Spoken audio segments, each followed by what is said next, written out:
Hello everyone, it's Devin Stone and thanks for joining me today again. There's been a lot of discussion about lack of workers in the service industry, or what is going to be a lack of workers in the service industry based on the deportations that are currently happening.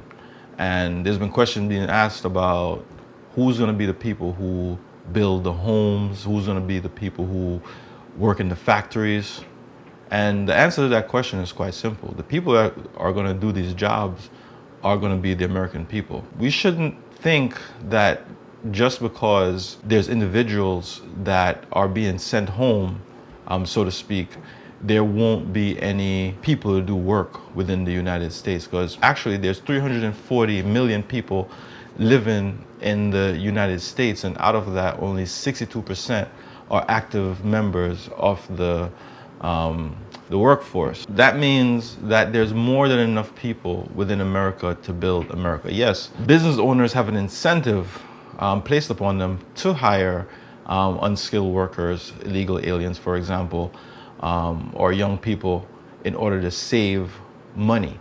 But just because you're saving money doesn't mean that you're making a better product. And just because you hire Americans doesn't mean that you're making a better product. To make a better product, you have to train people properly. We can see tons of videos on YouTube, for example, of how houses are being built today. Houses are not being built like it did in the 1920s, 30s, 40s by skilled individuals, skilled craftsmen. And what's happening is, yes, business owners are saving lots of money by hiring people to build a lot of houses. But just because we have a great quantity of houses doesn't mean it's a great quality of houses. Just imagine you as a customer, you buy a house, you think that this is going to be your forever home, and the house is leaking on the inside. The reason why it's leaking and not built properly is because the people who are building the houses, they're not necessarily qualified to build these houses. So it's actually better for us here within this country to train the people who are here to build houses properly. That way, when you do go to buy something, buy the product, which is a house, you have a good finished product. You're not taking out another loan to pay for something that the contractor messed up on because it's been 5 years and now you're out of warranty, and you're realizing that the way the house is built is incorrect, and now you have to get quality people in there to go and fix the house properly. What we need to do is we need to incentivize people to get back into the workforce. If there's 62% of the workforce that's actually active, that means there is a huge gap between that and people who can get out there and actually work. And we need to incentivize those people to come back to work.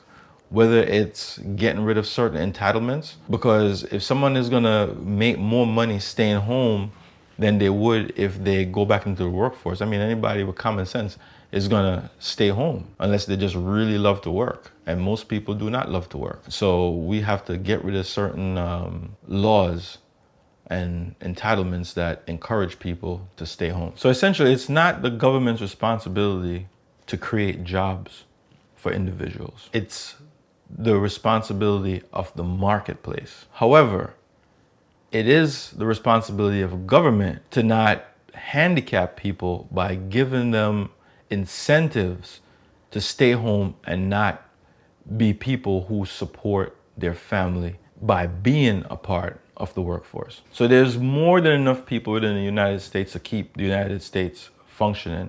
And another thing that could possibly happen is a lot of factory jobs, for example, could be filled by younger people and less skilled individuals. And there'll always be individuals coming from different countries that's going to be a part of the workforce that do not have certain skills and are just starting out. And those people will start out in different places, not just in the service industry. They can possibly become entrepreneurs as well as more small businesses, because now there's more opportunity that's being presented because we have more of those roles that need to be filled. So basically, what I'm saying is, do not think about things in negative matter as if just because all this is happening, it's gonna be detrimental to the United States. It might be a boon. It might be something that is great for the United States, great for young people especially, because this encourages marriages, This encourages younger people to have a brighter outlook onto the future because there's more opportunities. And when people feel as though that there's more opportunities available, they take more chances to do greater things. And as a result of that, it benefits everyone. Let me know what you think in the comments about this. If you could disagree, you can agree, whatever the case might be, let me know.